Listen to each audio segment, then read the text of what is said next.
ফাতেমা ঘরের ভিতর থেকে ডাক দিয়া কয়, বেলাল, আমার আব্বা অসুস্থ, চাবুক দিয়া কি করবে বলো। ওই মুহূর্তে বেলাল ডাক দিয়া কয়, ফাতেমা রে, সব সাহাবীরা আল্লাহর নবীর সামনে বসে। ও ফাতেমা রে, আমার নবীর সামনে সব সাহাবীরা বসা। কি হয়েছে রে বেলাল? নবীজি শেষ মুহূর্তে সাহাবীদের কাছে ক্ষমা চাইতেছে রে ফাতেমা। এ ফাতেমা, তোমার ঘরে চাবুকটা আছে, চাবুকটা আমার হাতে দাও। প্রকাশা দাঁড়ায় আছে, এই চাবুক দিয়ে আমার নবীর পিঠে বাড়ি মারবে, আঘাত মাইরা প্রতিশোধ নিবে। ফাতেমা ডাক দিয়া কই, বেলাল রে, আমার বাবার সামনে কি আমার দুই সন্তান হাসান হুসাইন কি নাই? বেলাল ডাক দিয়া কয়, ফাতেমা রে, নবীজির সামনে হাসান হুসাইন আছে, হযরতে আলীও আছে। ওই মুহূর্তে ফাতেমা ডাক দিয়া কয়, আমার দুইটা সন্তান থাকতে আমার বাবার পিঠের মধ্যে কেন আঘাত দেওয়া হবে? গিয়া বইল, আমি হাসান হুসাইনের দুধ পান করাইছি। ওই দুধ পান যে করাইছি, আমি কিন্তু দুধের দাবি ছাড়ব না যদি আমার সন্তানের সামনে আমার বাবার গায়ে আঘাত মারা হয়। এই আমার বাবা জিরারে হযরতে বেলাল চাবুকটাই না রহমতের নবীর হাতে দিল রে।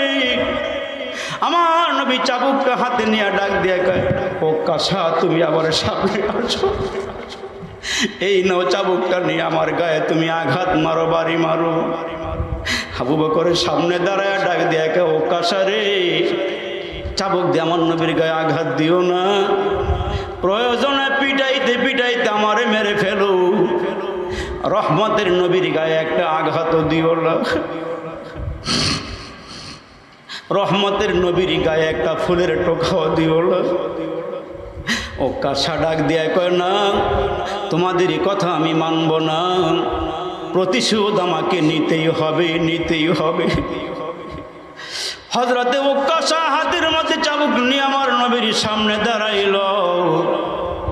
ওকাশা ডাক দিয়ে, আল্লাহর নবী, আপনি যখন আমার পিঠে আঘাত দিয়েছিলেন, ওই মুহূর্তে আমার গায়ে কোনো জামা ছিল না।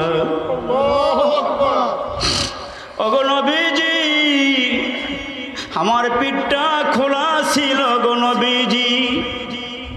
ওগো নবীজি, দয়া করে মেহেরবানি করে যদি পিঠের জামাটা সরাইয়া দিতেন, তাহলে মন ভইরা পিঠের মধ্যে চাবুকের আঘাত দিতে পারতাম। আমার নবী ডাক দিয়া কয়, দাঁড়াও, তুমি যেমনে চাইবা আমি এমনি দিব। প্রতিশোধ নিতে চাও, অসুবিধা নাই, আমি দুনিয়ার জমিনে আমার গুনাহ মাফ করাইতে চাই, আমার কোনো গুনাহ নাই। তবে তুমি যেহেতু বলতেছ আমি আঘাত দিয়েছি, অপরাধ করেছি, আমার অপরাধরা আমি দুনিয়ার থেকে মাফ করাই নিতে চাই, পরকালে আল্লাহর কাঠগড়ায় দাঁড়াইতে চাই না। ওকাশা হাঁটি হাঁটি পা পা করে আল্লাহর নবীর সামনে এসে গেল, দাঁড়াইয়া গেল। নবীজি জামাটা খুইলা নিছে। আল্লাহর নবী জামাটা যখন সরাইয়া বাড়াইছে, পুরা মসজিদের মধ্যে কান্নার আওয়াজ। মসজিদের ভিতরে সাহাবীরা গড়ায় গড়ায় কাঁদে, কে রে ওকাশা, এত পাষাণ কেমন হইলি? আমার নবী সামনে না থাকলে আজকে খেলা হইত। হযরতে ওমর গরম মানুষ, নরম হয়ে গেছে। সমস্ত সাহাবীদের চোখে পানি। ওই মুহূর্তে হযরতে ওকাশা, আল্লাহর নবী গো, আপনি একটু দাঁড়ায়া গেলে আমার জন্য একটু ভালো হইতো, চাবুকটা মারতে আমার জন্য একটু সহজ হইতো। ওগো নবীজি, আপনি সামনে আসেন, আমি পিছন দিকে যাই। হযরতে ওকাশা নবীজির পিছনে গিয়ে দাঁড়ায়। আমার নবীজি জামা মুবারকটা খইলা নিয়ে গেলে খাতমে নবুয়াতের সিল মোহরের মধ্যে নূর নূর চমকানো শুরু হয়ে গেছে। নূর যখন চমকাইতেছে রে বন্ধু, ভালো করে খেয়াল করিয়া শোনো। হযরত উকাশা পিছনে যাইয়া দুইটা হাত দিয়া আমার নবীরে জড়াইয়া পিছন দিক দিয়া দইরা ফলাইছে। আমার নবীরে পিছন দিক দিয়া দুইটা হাত দিয়া জড়াইয়া চাবুকটা নিচে ফালাইয়া জমিনে ফালাইয়া দুইটা ঠোর দিয়া আমার নবীর খতনে নবুয়াতের সিলমোহরে চুমা খাইতেছে। সাহাবীরা সব তাকায়া আছে, কি হইতেছে, কি হইল, এমন কেন হইতেছে? আমার নবীর খতমে নবুয়াতের সিলমোহরের মধ্যে চুমা দিয়া উকাশা চোখের পানিগুলো ধা ধা করে ছেড়ে দিয়া দাঁড়ায় গিয়েছে। আমার নবী ডাক দিয়া কে, উকাশা রে, তুমি আমার পিঠে চাবুক মারবি, এখন চুমা দিলা কেন? কয় নবীজি গো, আপনার খতমে নবুয়াতের সিলমোহরটা দেখার আমার বড় শখ ছিল। আমি এতক্ষণ যা করেছি গো নবী, আমি নাটক করেছিলাম আপনার এই সিলমোহরটা দেখার জন্যে। ও নবীজি, আমার গোস্তাকে আপনি মাফ করে দেন, আমার খতা কসুর আপনি মাফ করে দেন। আমার নবী ডাক দিয়া কয়, উকাশা রে, তুমি আমার সাহাবীদের সামনে দাঁড়ায়া যাও। উকাশা পিছন দিক থেকে যখন নবীর সামনে এসে দাঁড়ায় গেছে, আমার নবীজি জামাটা পরে নিলেন। হযরতে উকাশাকে সামনে দাঁড়া করাইয়া আমার নবী ডাক দিয়ে কয়, তোমরা যদি দুনিয়ার জমিনে কোনো জান্নাতি মানুষ দেখতে চাও, আমার উকাশার দিকে তাকাও। আমি নবী ঘোষণা দিয়ে দিলাম, আমার উকাশা আল্লাহর জান্নাতের মেহমান। আল্লাহ তাআলা জানায় দিলেন, হে হরিণ, তোমাদের গোশতকে আমি আল্লাহ মানুষের জন্য হালাল করে দিলাম এবং সব গোশতের চেয়ে তোমাদের গোশতগুলোকে সুস্বাদু বানাইয়া দিলাম। 3 নম্বরে আল্লাহ তাআলা ওই হরিণগুলোকে যে নিয়ামত দিলেন, ছোট ছোট সরিষার দানার মতো আল্লাহ তাআলা এদেরকে কস্তুরী দান করলেন, যে কস্তুরীর কারণে পুরা জঙ্গলার মধ্যে গেরানে গেরানে মুসলমান ভাইরা সুশোভিত হয়ে গেছে। হরিণেরা খুশি হইয়া জঙ্গলার ভেতরে চলে গেল। জঙ্গলার ভিতরে গেরানার গেরান, গেরানে মৌ মৌ করতেছে পুরা জঙ্গলার মধ্যে। আর একদল হরিণ চিন্তা করলো, কিরি, জঙ্গলার ভেতর থেকে এত সুন্দর গেরান কেন আসতেছি? চল দেখে আসি কিসের গেরান এত সুন্দর গেরান। ঘুরতে ঘুরতে আইসা দেখে জাতি ভাইয়ের শরীরের মধ্যে এত সুন্দর গেরান, পুরা হরিণের দেহের মধ্যে গেরান আর গেরান। ওই হরিণগুলো ডাক দিয়ে বলে, ভাই রে, তোমরা কোথায় থেকে গেরান পাইলা? আমরা পয়গম্বর আদম আলাইহিস সালাম জান্নাত থেকে দুনিয়াতে আসার খবর পাইয়া এক নজর দেখার জন্য গিয়েছিলাম। আমার আল্লাহ আমাদেরকে 3টা নিয়ামত দান করেছে। সব হরিণের মধ্যে কস্তুরী হয় না। তো ওই হরিণগুলো বলতেছে, তাহলে আমরা পয়গম্বরকে এক নজর দেখে আসি। এরা কেন দেখতে চায়? জাতি ভাইয়ের শরীরের মধ্যে গেরান, এজন্য পয়গম্বরকে দেখতে যাইতে চায়। নিয়তের মধ্যে পরিবর্তন আছে না নাই? প্রথম হরিণের দলের নিয়ত ছিল এক রকমের, দ্বিতীয় হরিণের দলের নিয়ত ছিল আরেক রকমের। এরাও পয়গম্বরকে দেখার জন্য আসছে। তো পয়গম্বর বলতেছে, তোমাদেরকে আমি মেহমানদারি করাবো। তো আল্লাহ বলেন, আমি এদেরকে 2টা নিয়ামত দিলাম। এদের গোশত আমি আল্লাহ মানুষের জন্য হালাল করলাম, সুস্বাদু বানাইয়া দিলাম। আর 2 নম্বরে আমি এদের সৌন্দর্য বাড়াইয়া দিলাম। আর 3 নম্বরের নিয়ামতরা ওই হরিণগুলোকে আল্লাহ দেয়নি। এজন্য নিয়ত যার যত সুন্দর হবে, নেকের পাল্লার ওজন তার তত বেশি ভারী হবে। সুবহানাল্লাহ, জোরে বলেন। নিয়তগুলো সুন্দর করে বসেন, নিয়ত ভালো করে ফেলান। মানুষকে জীবনে অনেক ঠকাইছে আর ঠকাবো না, জীবনে অনেক গুনাহ করেছে আর গুনাহ করুম না। যদি আজকের এই মাহফিল থেকে আমরা এই ওয়াদা অঙ্গীকার করে যেতে পারি, তাহলে মাহফিলে আসাও সার্থক, বয়ান করাও সার্থক। জোরে বলেন, ঠিক না বেটা? যে বান্দরামি যা করছে আর করুম না, গুনাহ যা করছি আর করুম না, আল্লাহ ওলামা হজরতদের সামনে বসছি, আল্লাহ পাকাপাকি নিয়ত করতেছি, আল্লাহ আমি তওবা করতেছি আর গুনাহ করুম না, আল্লাহ আমার তওবা কবুল করে আমার গুনাহ মাফ করে দাও, আল্লাহ তুমি আমাকে মাফ করে দাও। আল্লাহ মাফ দেওয়ার জন্য বসে আছে, শুধু মানুষকে আল্লাহ মাফ দেয় না। মুজাদ্দিদুল মিল্লাত হাকিমুল উম্মত মাওলানা আশরাফ আলী থানভী রহমাতুল্লাহ আলাইহি বলেন যে ভারতের একটা এলাকাতে বানরের বড় উৎপাত। বানর মানুষের জামা নিয়ে যায়, খানা নষ্ট করে ফেলায়, বাড়িঘর নষ্ট করে ফেলায়। তখন এলাকার মানুষ সিদ্ধান্ত নিল যে জংলার চতুর্দিক দিয়ে ঘেরাও দিয়া এই জংলার ভিতরে কেরোসিন তেল ঢেলে, পেট্রোল ঢেলে আগুন লাগাইয়া দিব, যেন সবগুলো হরিণ বানর মারা যায়, যেন কোনো বারণ আর না থাকে, আমাদেরকে আর উৎপাতও না করে। তো এলাকার মানুষের সিদ্ধান্ত অনুযায়ী চতুর্দিকে জংলা ঘেরাও করে একদিক দিয়ে আগুন লাগাইয়া দিয়েছে। আগুনগুলো ধাও ধাও ধাও ধাও করে জ্বলতেছে। আর ওই বানরের দল এরা নিরুপায় হইয়া, অসহায় হইয়া চিন্তা করতেছে, যেমনে ধাও ধাও করে আগুন জ্বলতেছে, এই আগুন আমাকে জ্বালিয়ে পুড়িয়ে আমাদেরকে শেষ করে দিবে। অতএব আগুন আমাদের কাছ পর্যন্ত আসার আগ পর্যন্ত আসো, সবাই মিলে আল্লাহর কাছে একটু হাত বাড়াইয়া কান্নাকাটি করব যে আল্লাহ জিন্দিগিতে আর মানুষকে কষ্ট দিব না, আল্লাহ তুমি আমাদেরকে মাফ করে দাও। বানরের তওবা, বানরের তওবা। ওই বানরগুলো একসাথে হইয়া একসঙ্গে জড়ো হইয়া তওবা করতেছে, আল্লাহ আর মানুষকে কষ্ট দিব না, মানুষকে অত্যাচার করব না, মেহেরবানি করে মালিক তুমি আমাদেরকে ক্ষমা করে দাও, তুমি আমাদেরকে মাফ করে দাও। আল্লাহ পাক রব্বে কারিম বলে, ও বানর, তোমরা যখন আমার দরবারে হাতগুলো উঠাই দিয়েছো, ঠিক আছে, আমি আল্লাহ পাক রব্বে কারিম তোমাদেরকে হেফাজত করব।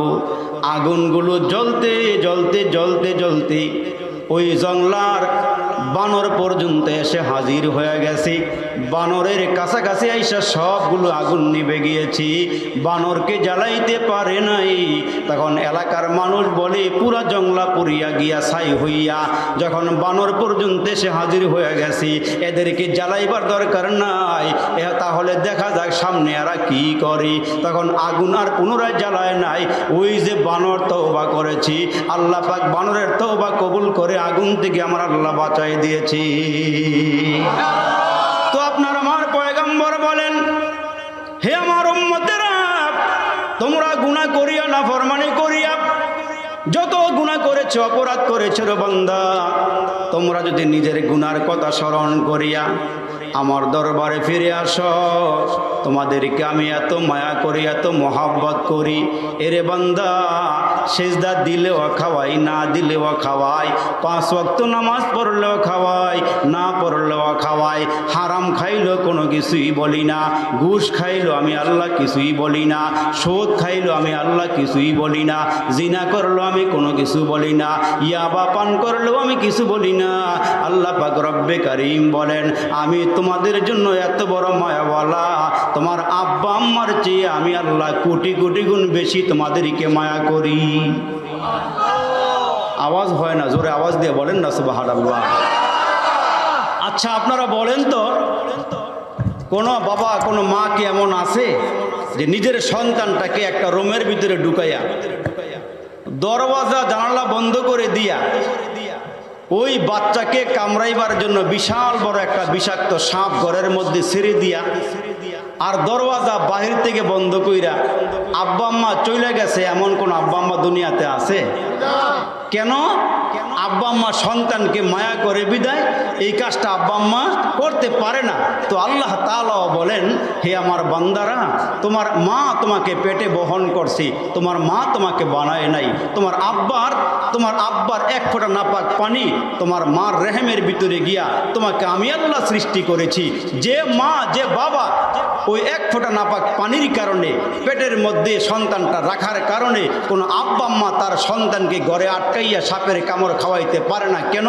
মায়ার কারণে। তো আল্লাহ তাআলা বলেন, হে বান্দা, আমিও তো তোমাদেরকে অভয় দিয়েছি, গুনাহ করে ফেলেছ, আমার দিকে ফিরে আসো, আমার দিকে ফিরে আসো, তওবা করো, গুনাহ মাফ করে দিব। কারণ আমি আল্লাহ তোমাদের জন্য জাহান্নাম বানাই নাই, জাহান্নাম বানাইছে ওদের জন্য যারা আমাকে মানে না, আমার নবীর কালমা পড়ে না, দিন শরীয়ত মানে না, এদের জন্য আমি জাহান্নাম বানাইছি। তোমরা মুসলমানের জন্য আমি জাহান্নাম বানাই নাই।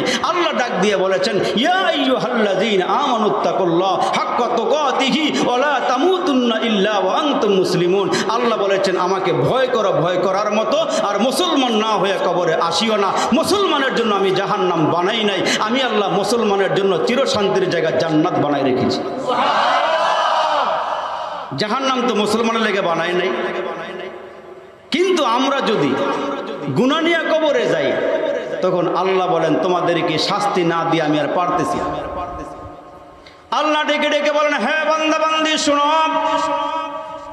গুনাহ লইয়া কবরে যাইবা, তওবার মেডিসিন দিয়া যদি গুনাহ মাফ করাইতে না পারো, তাহলে আমি আল্লাহ তোমাকে একদিন জাহান্নামের আগুনে দগ্ধ করব, জাহান্নামের আগুনে জ্বালাইয়া।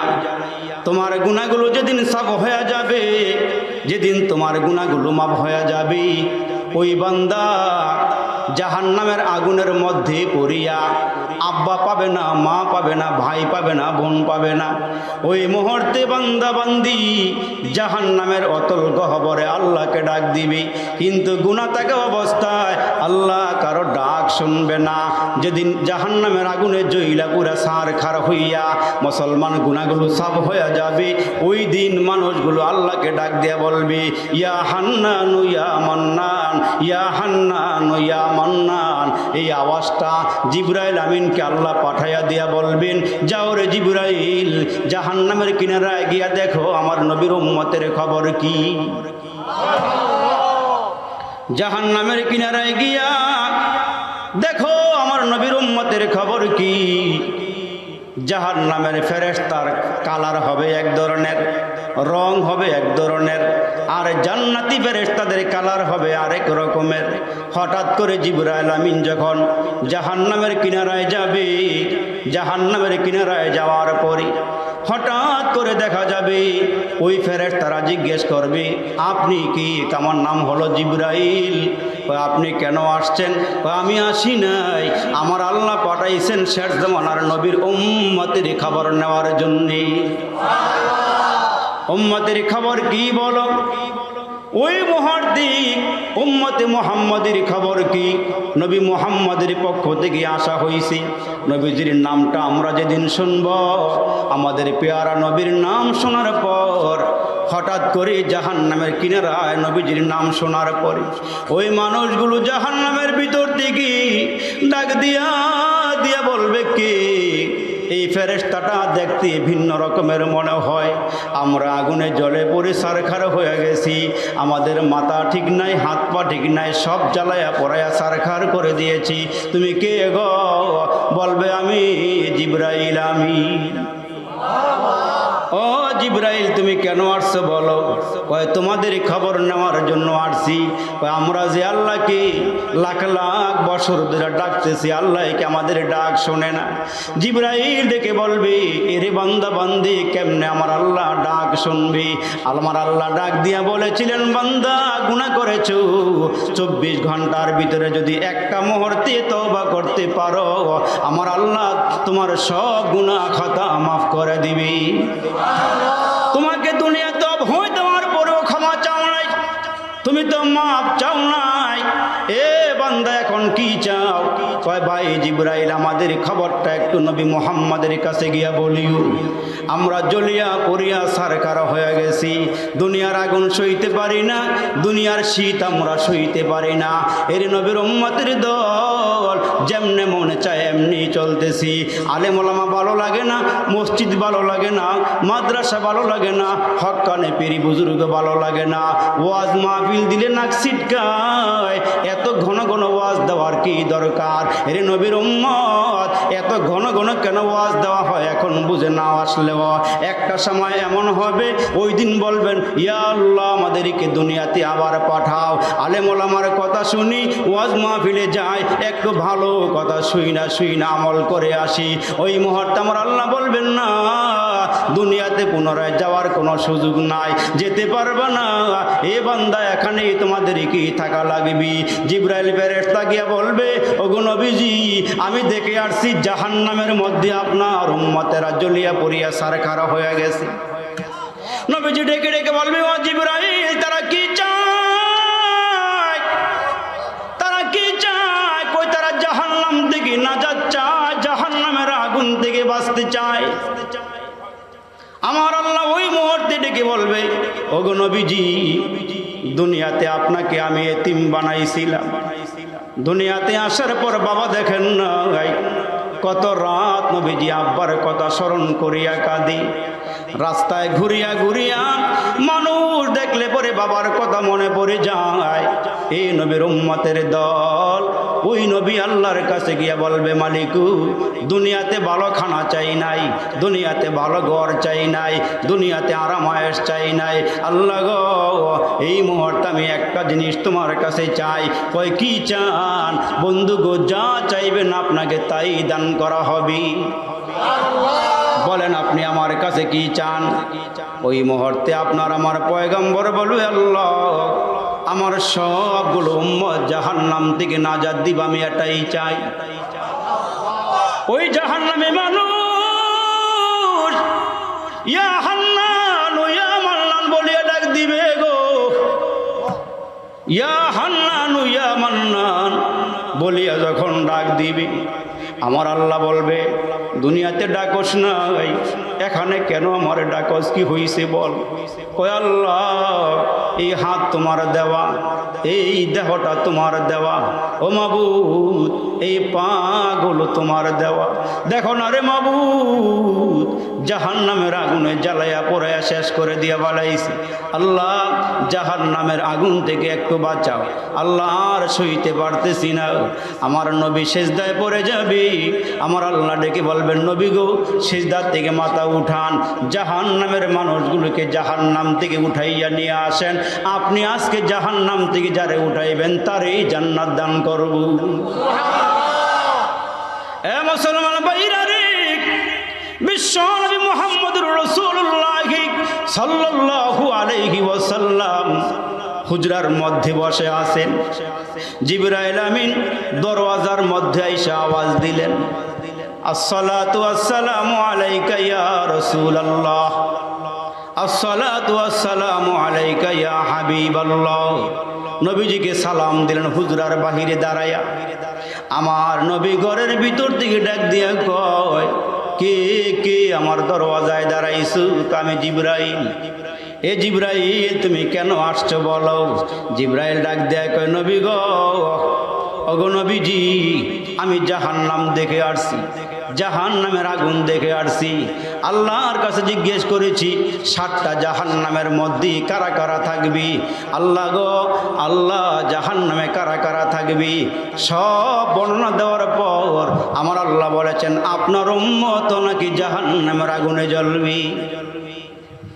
আপনার আমার পয়গম্বর রহমতের নবী গো, এই আওয়াজটা শোনার পর, জিবরাইলের নিকট থেকে এই খবরটা পাওয়ার পর নবীজি সিজদায় পড়ে গেলেন। ওগো মাবুদ, মা বাবা যেমন সন্তানকে মহাব্বত করি, আল্লাহ, আমি আমার উম্মতকে আব্বা আম্মার চেয়ে বেশি মায়া করি, বেশি মহাব্বত করি। নবীজি সিজদায় পড়ে গেলেন। এত লম্বা সিজদা নবীজি করেছেন, এত লম্বা সিজদা দিয়া চোখের পানিগুলো ছেড়ে দিয়েছেন।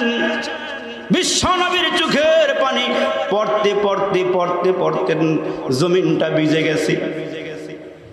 নবীজির সাহাবীরা আল্লাহর নবীকে খুঁজিয়া পায় না। নবীজি ঘর থেকে বের হইয়া, হুজরাত থেকে বের হইয়া নামাজের ইমামতি করেন। সালামটা ফিরাইয়া নবীজি আবার হুজরার ভিতরে চলে যায়।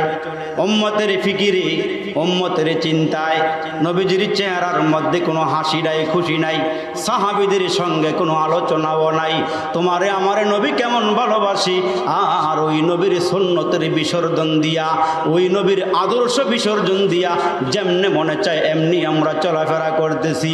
বাবা গো, এই দুনিয়া কিন্তু থাকার যাওয়ার জায়গা নয়, যেখানে আমাকে যেতে হবে ওই জগৎটা কিন্তু অনেক লম্বা, ওই সময়টা কিন্তু অনেক লম্বা। এজন্য দুনিয়ার হায়াতের আমাদেরকে আল্লাহ পুঁজি নেওয়ার জন্য পাঠাইছে। ওই পুঁজি নিবে যারা আমার জান্নাতে যাবে তারা। যে নবী আপনাকে আমাকে এত মায়া করলো, যে নবী আপনাকে আমাকে এত মহব্বত করলো, যিনি আপনাকে আমাকে নিয়ে এত ফিকির করলো, আল্লাহর রসুল 3 দিন পর্যন্ত শুধুমাত্র কেবলমাত্র ফরজ নামাজটা পড়ায়া হুজরার ভিতরে চলে আসে আর সেজদায় পরে পরে কান্না করে। কোনো সাহাবীর সাথে আলোচনা নাই, সাহাবীর সঙ্গে কোনো মুলাকাত নাই, সাক্ষাৎ নাই, দেখা নাই। এই উম্মতের ফিকিরে রসুল ক্রন্দন করতেছেন আর চোখ দিয়ে পানি ঝরঝর করে জমিনে পড়ে, জমিন ভিজতেছে। সাহাবীরা পাগল পারা হয়ে গেল। যেই নবীকে দেখলে ক্ষুধা নিবারণ হয়ে যায়, যেই নবীর সামনে বসলে, চেহারার মধ্যে তাকাইলে, নজর দিলে বড় আনন্দ লাগে, বড় ভালো লাগে, ওই নবীর সামনে বসতে পারি না, নবীজির সঙ্গে আলোচনাও করতে পারি না, নবীজির সঙ্গে সাক্ষাৎ করতে পারি না। আবু বকর সিদ্দিক পেরেশান হয়ে গেলেন। কর্তব্য বিমর হইয়া হযরত আবু বকর ঘরের দরওয়াজায় গিয়া সালাম দিলেন। বিশ্ব নবী যারে বেশি মোহাব্বত করে, যারে বেশি ভালোবাসে, ওই সাহাবী নবীর দরওয়াজার সামনে দাঁড়ায় আওয়াজ দেয়, সালাম দেয়, ভিতর থেকে কোনো আওয়াজ নাই, কোনো শব্দ নাই। ফিরে আসলে পরে হযরত ওমরকে পাঠাইলেন, ওমর যাও, তুমি গিয়া সালাম দাও, নবীজির খোঁজ খবর নাও। বিশ্ব নবী কেন কোনো আলোচনা করে না, মুলাকাত করে না, কোনো কথাই বলে না? যাও যাও, কি হয়েছে আল্লাহ নবীর কাছে গিয়া জানো। হযরতে ওমর বলেন, দরওয়াজার সামনে দাঁড়াইলাম, সালাম দিলাম, কোনো জবাব আসে না, আমি ওখান থেকে চলে গেলাম। হযরতে ওসমান গেলেন, নবীজিরে সালাম দিলেন, কোনো জবাব আসে নাই। হযরতে আলী বলেন, আমিও নবীর জামাতা হইয়া নবীর দরওয়াজার সামনে দাঁড়াইয়া আমিও সালাম দিলাম, ভিতর থেকে কোনো জবাব নাই, কোনো আওয়াজ নাই। সবাই পেরেশান হয়ে গেল। 10 জন সাহাবী যারা জান্নাতের সার্টিফিকেট পেয়েছেন তারা মুসলমান আশ্চর্য হয়ে গেলেন। সবাই মিলে পরামর্শ করে, কি করা যায়, আমার নবীর সঙ্গে দেখা করতে পারি না, সালাম দিলে উত্তর আসে না, চেহারাটাও দেখতে পারি না, কোনো মুজাকারা নাই, কোনো পরামর্শ নাই, কি হইল রবিজির? মুসলমান ভাইরা সবাই মিলে হযরতে আলীকে ডাক দেয়, কয়, আলী, আমি জানি এই পৃথিবীর জমিনে যিনি সবচেয়ে বেশি মায়া করেন, যারে বেশি মায়া করেন নবীজি, তার নাম হইল হযরতে ফাতেমা। যেই ফাতেমাকে নবী এত মায়া করে, মা খাদিজা দুনিয়ার থেকে বিদায় হওয়ার পর, আহারে, নবীজি যার মাধ্যমে সবচেয়ে বেশি ভালোবাসা পায়, ওই মেয়েটার নাম হলো ফাতেমা। ফাতেমা এমন একজন নেককারনী মহিলা। আমার নবী ডাক দিয়া কয়, ফাতেমা রে, যত কোটি কোটি নারী জান্নাতে যাবে, ওই নারীদের সর্দার আল্লাহ তোমারে বানায়া দিবে। হে ফাতেমা, তুমি আমার এত মায়া করো, আমিও তোমার এত মায়া করি। জিহাদের ময়দানে রওনা দিলে পরে আল্লাহর নবী শেষ বিদায়টা নিজের ছোট্ট মেয়ে ফাতেমার নিকট থেকেই নেয়। আবার জিহাদের ময়দান থেকে ফিরে এসে সকলের আগে যার সঙ্গে দেখা করে, ওই মেয়েটার নাম হলো হযরতে ফাতেমা। আল্লাহু আকবার বলেন। নবীজি তারে, নবীজি ফাতেমারে এত ভালোবাসে, আর নবী ডাক দিয়া কয়, সাহাবীরা রে, ফাতেমা হইল আমার দেহের একটা অংশ। সুবহানাল্লাহ। এ মুসলমান বাবাজিরা রে আমার, সবাই মিলে পরামর্শ করে, আলী, ফাতেমারে পাঠাইলে খোঁজ খবর পাওয়া যাবে। নবী হুজরাত থেকে কেন বের হয় না? সাহাবীদের সঙ্গে নবী কেন আলাপ করে না? ফাতেমার সঙ্গে একটু আলোচনা করুন। আরে ফাতেমা খবর পাইয়া আব্বার দরওয়াজায় গিয়ে দাঁড়াইয়া সালাম নিবেদন করি আর বলে, বাবাজি গো, আমি ফাতেমা আপনার সঙ্গে দেখা করতে আসছি।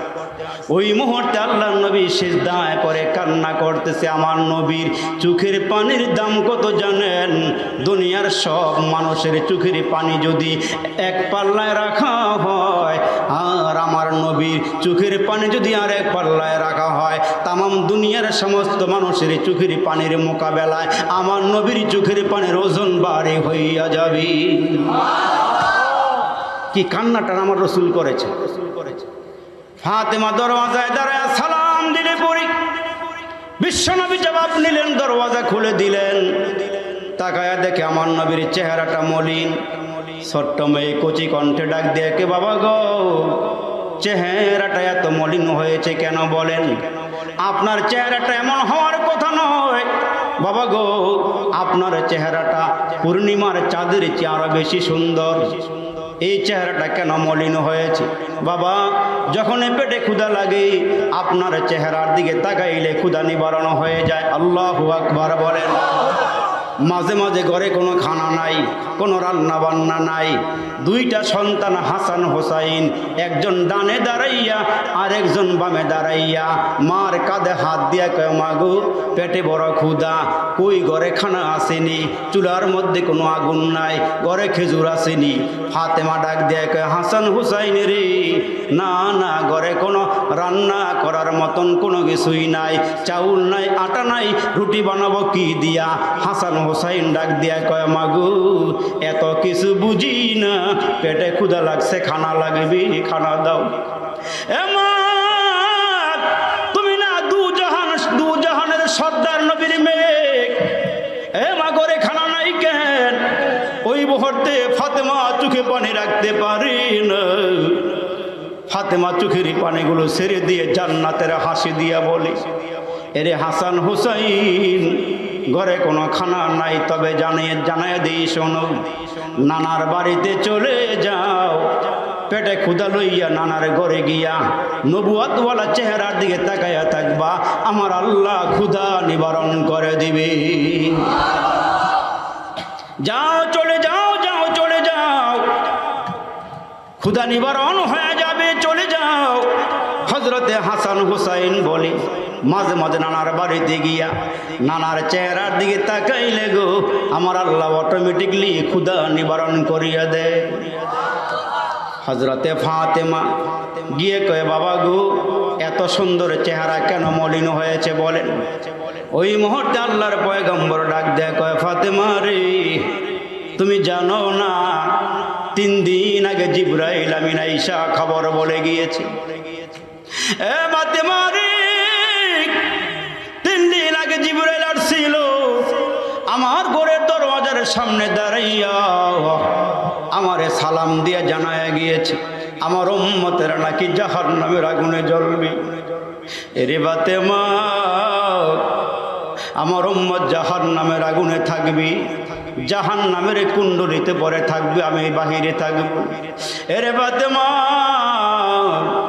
কিয়ামত পর্যন্ত আনেওয়ালা উম্মতের চিন্তায় আমি নবী অস্থির হয়ে গিয়েছি গো মা। এই জন্য সাহাবীদের সঙ্গে আমার দেখা সাক্ষাৎ নাই, মুলাকাত নাই, দেখা সাক্ষাৎ হয় না। এগো মা, আমি কান্না করতেছি মালিকের দরবারে, আমার মালিক যদি আমার চোখের পানি কবুল কইরা আমার উম্মতকে জাহান্নামের আগুন থেকে নাজাত দিয়ে দেয়। এ মা, আমি চাইতেছি আমার চোখের পানি দিয়া যেন আমার উম্মতের গুনাহ মাফ হইয়া যায়, আমার সবগুলো উম্মত যেন আমি শেষ বালাজার সব বালা তার। নবীজি ইন্তেকালের আগে, নবীজি মরার আগে আমার আপনার নবী সরওয়ারে দু আলম বিশ্ব নবী অসুস্থ যখন হয়ে গেলেন, বিছানায় যখন পড়ে গেলেন, বিছানায় যখন শুয়ে পড়লেন, নবীজি অসুস্থ হয়ে গেলেন। এই নবীর উম্মতের দল নবীজি দুনিয়ার থেকে বিদায় হয়ে যাওয়ার সময় হয়ে গেলে আমার দিকে তাকান, খেয়াল করিয়া শোনেন। নবীজি ডাক দেয়া কয়, বেলাল তুমি আমার কাছাকাছি আসো। বেলাল যখন নবীজির সামনে আসছি, কয়, নবীজি আপনি মুমূর্ষু অবস্থায় আছেন, আমাকে কেন তালাশ করেন? ওই মুহূর্তে পয়গম্বর ডাক দিয়া কয়, এরে আলী, এরে বেলাল, তুমি একটা কাজ করো, মদিনার গলি গলি গিয়ে আওয়াজ লাগাইয়া দাও, মদিনার বাজারে গিয়ে আওয়াজ লাগাইয়া দাও, সব সাহাবীরা যেন এক নজর আমার সঙ্গে দেখা করি। আমার মনে হয় আমি বাঁচব না, আমার মনে হয় দুনিয়াতে আমি আর বেশি দিন থাকবো না। এ বেলাল, আমার দিল চায়, আমার মন চায় সব সাহাবীর নিকট থেকে আমি ক্ষমা চেয়ে নিই। আল্লাহু আকবার বলেন। একসাথে চলাফেরা করেছি, একসাথে উঠা বসা করেছি। জানি না কার সঙ্গে আমার কেমন আচরণ হয়েছে, খেয়াল করেন। জানি না কার সঙ্গে আমার কেমন ব্যবহার হয়েছে। সবাইকে সামনে নিয়ে আমি শেষ বিদায়টা নিব, ক্ষমা চেয়ে নিব। হযরতে বেলাল নবীজির আওয়াজটা পাইয়া মুহূর্তের মধ্যেই মদিনার অলিতে গলিতে দৌড়ায় মদিনার বাজারে চলে গেলেন। মদিনায় বাজারে যাওয়ার পরে বেলাল ডাক দিয়া কয়, তোমরা যে যেখানে আসো তাড়াতাড়ি করে আসো, আল্লাহর নবী আওয়াজ দিয়েছেন তোমরা যেন আমার নবীর সামনে আসো। আমার নবী আল্লাহর ঘর মসজিদে অবস্থান করতেছি, তোমরা নবীর সামনে জড়ো হয়ে যাও। বেলালের আওয়াজ যখন দিয়েছে, আওয়াজ পেয়ে যে যেখানে ছিল তারা দৌড়ে নবীজির সামনে এসে হাজির হয়ে গেছে। সাহাবীরা নবীর জন্য পাগল, জান দিয়া ফালায়, মাল দিয়া ফালায়। নতুন বিবি ঘরে রাইখা জিহাদের ময়দানে চলে যায়। খেজুর পাকার মৌসুম হয়ে গেছে, খেজুর কাটলে পরে 1 বছরের খোরাক হবে, খানা হবে। ওই মুহূর্তে আল্লাহর পক্ষ থেকে আওয়াজ আসছে, নবীজি সাহাবীদেরকে নিয়ে জিহাদের ময়দানে চলে যান। পাকা খেজুরের বাগান ফালাইয়া সাহাবীরা নবীজির সঙ্গে জিহাদের ময়দানে দৌড়াইছে। সুবহানাল্লাহ, জোরে বলেন। কেমন প্রেমিক সাহাবীরা ছিলেন, নবীরে কেমন ভালোবাসছে। আল্লাহু আকবার। আমার বাবাজিরা, আমার ভাইরা, মুহূর্তের মধ্যে সাহাবীরা নবীর সামনে চলে আসছে। রাসূল ডাক দিয়ে কই, সাহাবীরা রে, তোমরা যারা আমার সামনে আসছো একটা কাজ করো, তোমরা আল্লাহর ঘরে ঢুকছো, 2 রাকাত করে নামাজ আদায় করো। নামাজটা পড়ে আমার সামনে গোল হয়ে বসে যাও, তোমাদের সামনে আমি কিছু নসিহত করব। সাহাবীরা আল্লাহর নবীর নসিহত শোনার জন্য পাগল। সুবহানাল্লাহ। নবীজি কখন জবান থেকে ওয়াজ করবেন আর সাহাবীরা শুনবেন। এরা রসুলের সামনে এমন করে বসছে, সাহাবীরা বলেন নবীজির সামনে আমরা এমন করে বসছি যেন রসুলের সামনে কোনো মরা গাছ দাঁড়ায় রয়েছে। মরা গাছ যেমন দাঁড়ায় থাকে, নড়াচড়া নয়। সাহাবীরা বলেন নবীজির সামনে আমরা বয়ান শোনার জন্য এমন করে বসে গেছি, আমাদের মধ্যে কোনো নড়াচড়া ছিল না। সুবহানাল্লাহ, সুবহানাল্লাহ। এরা নসিহত কবুল করেছেন, এরা দামি হয়ে গেছেন, জান্নাতের সার্টিফিকেট নিয়ে গেছে। আমার মুসলমান ভাইরা রে, ভালো করে খেয়াল করে শোনেন।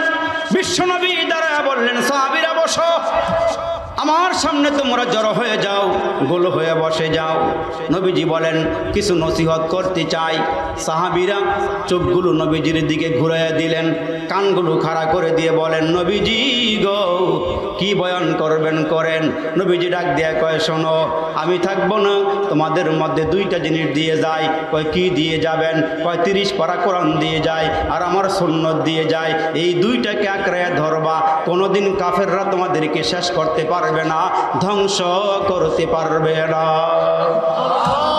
2 নম্বর কথা শোনো, তোমাদের সঙ্গে চলাফেরা করেছি, কত জিহাদের ময়দানে গিয়েছি, আমার জানা নাই কারে আমি কথা দিয়া, চরিত্র দিয়া, আচরণ দিয়া কষ্ট দিয়েছি। দিয়ে থাকলে আমারে মাফ করিয়া দিও। আল্লাহু আকবার। 2 জাহানের নবী, কোনো আমিত্ব নাই, কোনো বরত্ব নাই, কোনো ভাব নাই, নরম মানুষ, গরম হয় নাই। দাঁড়ায় ডাক দিয়ে কয়, তোমাদেরকে আমি কষ্ট দিয়ে থাকলে আমাকে মাফ করিয়া দিও। এই ঘোষণা আল্লাহর নবী 3 বার দিলেন। কয়বার বলেন জোরে, কয়বার? 3 বার দিয়া বললেন, তোমরা আমাকে মাফ করিয়া দিও। একজন সাহাবী, যিনি মুসলমান, আগে মুসলমান ছিল না, কাফের ছিল, কিন্তু মুসলমান, নবীজির আদর্শ দেইখা, নবীজির চালচলন দেইখা কালিমা পরে মুসলমান হয়ে গেছি। তবে তার একটা জিনিস দেখার বড় শখ ছিল, সে কোনোদিন দেখতে পারে নাই। সে শুনেছে নবীজির 2 কান্দের মাঝখানে খতমে নবুয়াতের সিলমোহর আছে, ওই সিলমোহরটা দেখার বড় শখ, কিন্তু কোনোদিন দেখার সুযোগ হয় নাই।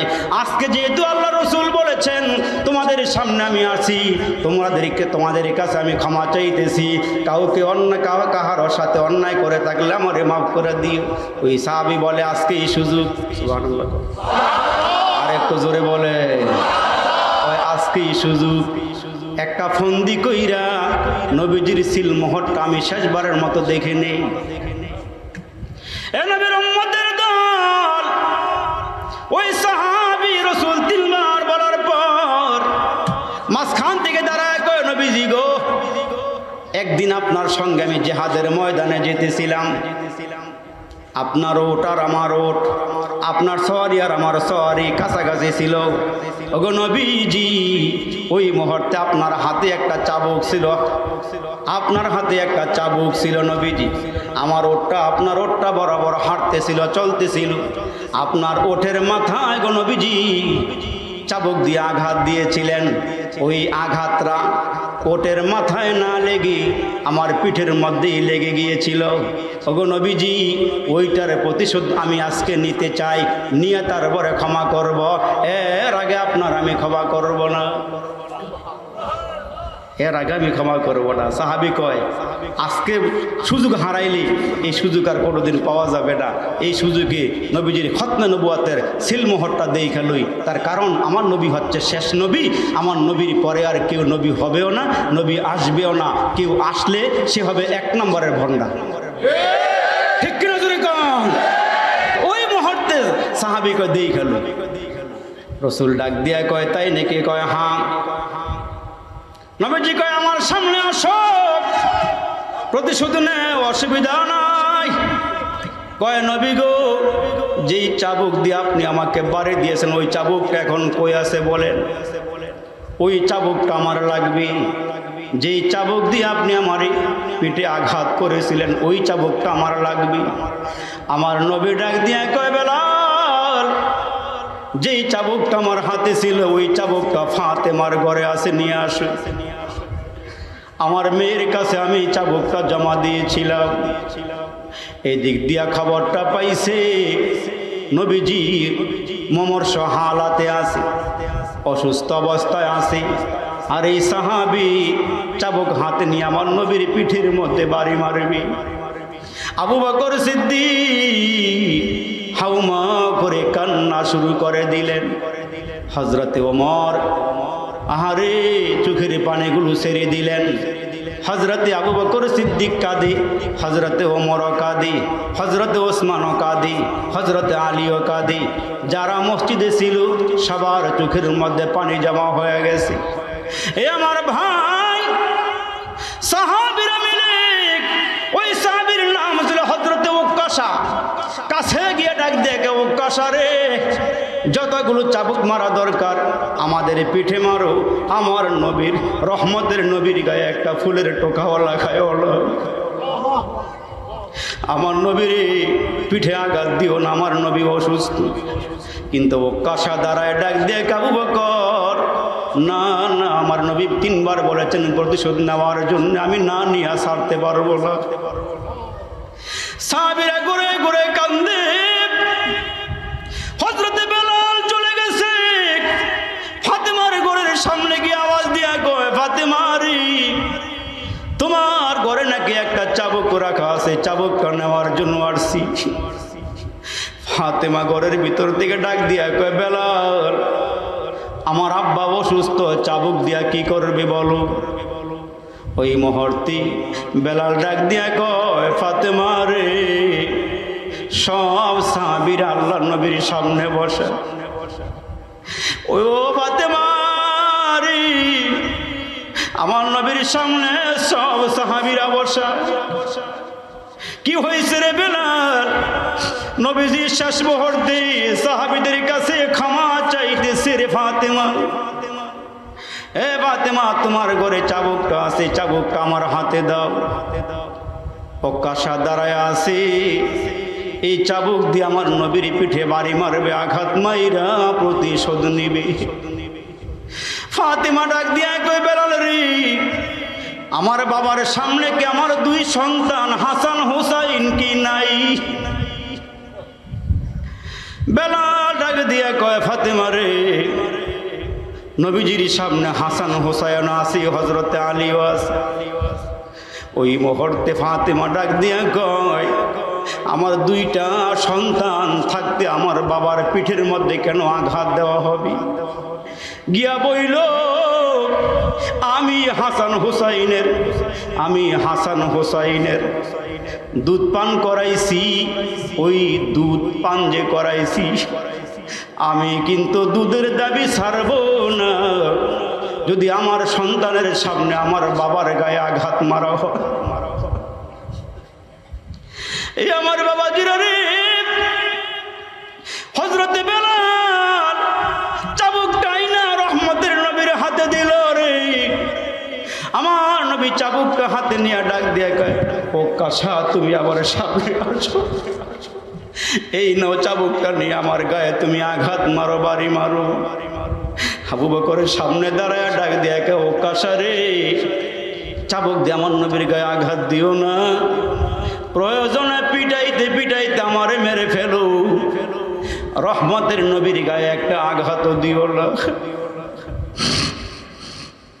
রহমতের নবীর গায়ে একটা ফুলের টোকাও দিও না। ও কাসা ডাক দিয়ে কয়, না তোমাদের কথা আমি মানব না, প্রতিশোধ আমাকে নিতেই হবে, নিতেই হবে।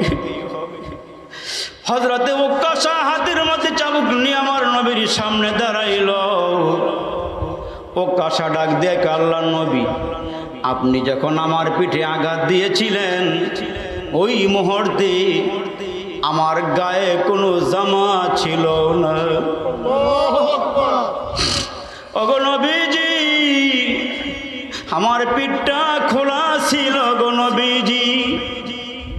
ওগো নবীজি, দয়া করে মেহেরবানি করে যদি পিঠের জামাটা সরাইয়া দিতেন, তাহলে মন ভইরা পিঠের মধ্যে চাবুকের আঘাত দিতে পারতাম।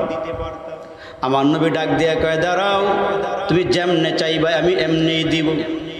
প্রতিশোধ নিতে চাও, অসুবিধা নাই, আমি দুনিয়ার জমিনে আমার গুনাহ মাফ করাইতে চাই, আমার কোনো গুনাহ নাই। তবে তুমি যেহেতু বলতেছো আমি আঘাত দিয়েছি, অপরাধ করেছি, আমার অপরাধরা আমি দুনিয়ার থেকে মাফ করাই নিতে চাই, পরকালে আল্লাহর কাঠগড়ায় দাঁড়াইতে চাই না। ও কাসা হাঁটি হাঁটি পা পা করে আল্লাহর নবীর সামনে এসে গেল, দাঁড়াইয়া গেল। নবীজি জামাটা খুইলা নিছে। আল্লাহর নবী জামাটা যখন সরাইয়া পালাইছে, পুরা মসজিদের মধ্যে কান্নার আওয়াজ। মসজিদের ভিতরে সাহাবীরা গড়ায় গড়ায় কাঁদে, কে রে ও কাসা, এত পাষাণ কেমন হইলি? আমার নবী সামনে না থাকলে আজকে খেলা হইতো। হযরতে ওমর গরম মানুষ, নরম হয়ে গেছে। সমস্ত সাহাবীদের চোখে পানি। ওই মুহূর্তে হযরতে ওকাশা, আল্লাহর নবী গো, আপনি একটু দাঁড়ায়া গেলে আমার জন্য একটু ভালো হইতো, চাবুকটা মারতে আমার জন্য একটু সহজ হইতো। ওগো নবীজি, আপনি সামনে আসেন, আমি পিছন দিকে যাই। হযরতে ওকাশা নবীজির পিছনে গিয়ে দাঁড়ায়। আমার নবীজি জামা মুবারকটা খইলা নিয়ে গেলে খতমে নবুয়াতের সিল মোহরের মধ্যে নূর নূর চমকানো শুরু হয়ে গেছে। নূর যখন চমকাইতেছে রে বন্ধু, ভালো করে খেয়াল করিয়া শোনো। হযরতে ওকাশা পিছনে যাইয়া দুইটা হাত দিয়ে আমার নবীরে জড়াইয়া পিছন দিক দিয়া দইরা পালাইছে। আমার নবীরে পিছন দিক দিয়া দুইটা হাত দিয়া জড়াইয়া চাবুকটা নিচে ফালাইয়া, জমিনে ফালাইয়া, দুইটা ঠোর দিয়া আমার নবীর খতনে নবুয়াতের সিলমোহরে চুমা খাইতেছে। সাহাবীরা সব তাকায়া আছে, কি হইতেছে, কি হইল, এমন কেন হইতেছে? আমার নবীর খতমে নবুয়াতের সিলমোহরের মধ্যে চুমা দিয়া ওকাশা চোখের পানিগুলো ধা ধা করে ছেড়ে দিয়া দাঁড়ায় গিয়েছে। আমার নবী ডাক দিয়া কয়, ওকাশা রে, তুমি আমার পিঠে চাবুক মারবি, এখন চুমা দিলা কেন? কয়, নবীজি গো, আপনার খতমে নবুয়াতের সিলমোহরটা দেখার আমার বড় শখ ছিল। আমি এতক্ষণ যা করেছি গো নবী, আমি নাটক করেছিলাম আপনার এই সিলমোহরটা দেখার জন্যে। ও নবীজি, আমার গোস্তাকে আপনি মাফ করে দেন, আমার খতা কসুর আপনি মাফ করে দেন। আমার নবী ডাক দিয়া কয়, ওকাশা রে, তুমি আমার সাহাবীদের সামনে দাঁড়ায়া যাও। ওকাশা পিছন দিক থেকে যখন নবীর সামনে এসে দাঁড়ায় গেছে, আমার নবীজি জামাটা পরে নিলেন। হযরতে ওকাশাকে সামনে দাঁড়া করাইয়া আমার নবী ডাক দিয়ে কয়, তোমরা যদি দুনিয়ার জমিনে কোনো জান্নাতি মানুষ দেখতে চাও, আমার ওকাশার দিকে তাকাও। আমি নবী ঘোষণা দিয়ে দিলাম, আমার ওকাশা আল্লাহর জান্নাতের মেহমান। আমার ওকাশা আল্লাহর জান্নাতের মেহমান। এর মুসলমান, ওই প্যারা নবী রহমতের নবী ডাক দিয়ে কয়, তোমরা আমারে ভালোবাসবা, আমারে মহাব্বত করবা, নিজের জানের চেয়ে বেশি মহাব্বত করবা, বিবির চেয়ে বেশি মহাব্বত করবা, নিজের আব্বা আম্মার থেকে বেশি মহাব্বত করবা। এই আমার উম্মতেরা রে, তোমরা যদি দুনিয়ার সব কিছুর চেয়ে আমি পয়গম্বরকে বেশি মহাব্বত করতে পারো, আমার একটা সুন্নাত জিন্দা করতে পারো, আমি নবী জানায়া দিলাম হাসরের কঠিন ময়দানে তোমাকে ছাড়া আমি আল্লাহর জান্নাতে যাব না। এজন্য মুসলমান ভাইরা রে আমার, আল্লাহ ডাক দিয়ে কয়, ওয়ালা নাবলুওয়ান্নাকুম বিশাইইম মিনাল খাউফি ওয়াল জু' ওয়া নাকসিম মিনাল আমওয়ালি ওয়াল আনফুসি ওয়াস সামারাত ওয়া বাশশিরিস সাবিরিন। আল্লাহ কহে, হে আমার বান্দা বান্দিরা শোনো, তোমাদেরকে আমি আল্লাহ পরীক্ষা করব, তোমাদেরকে পরীক্ষা করব। সাহাবায়ে কেরাম পরীক্ষা দিয়েছেন, বাড়ি ছেড়েছেন, ঘর ছেড়েছেন, বিবি বাচ্চা সব সারিয়া দিয়া সাহাবায়ে কেরাম পরীক্ষা দিয়া উত্তীর্ণ হয়ে গিয়েছি। এই জন্য আল্লাহ ডাক দিয়া কয়, কখনো তোমাদের সন্তান নিয়ে যাব, কখনো তোমাদের মাল নিয়ে যাব, কখনো তোমাদেরকে ভয় দেখাইয়া, কখনো তোমাদের শস্য খেতি নষ্ট করিয়া দিয়া আমি আল্লাহ পরীক্ষা করব। আমি আল্লাহ দেখব পরীক্ষার মধ্যে কারা সবুর করে।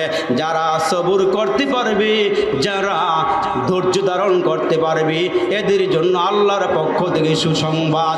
আর সুসংবাদ কি? এদেরকে আমার আল্লাহ জান্নাতের সুসংবাদ দিয়েছে।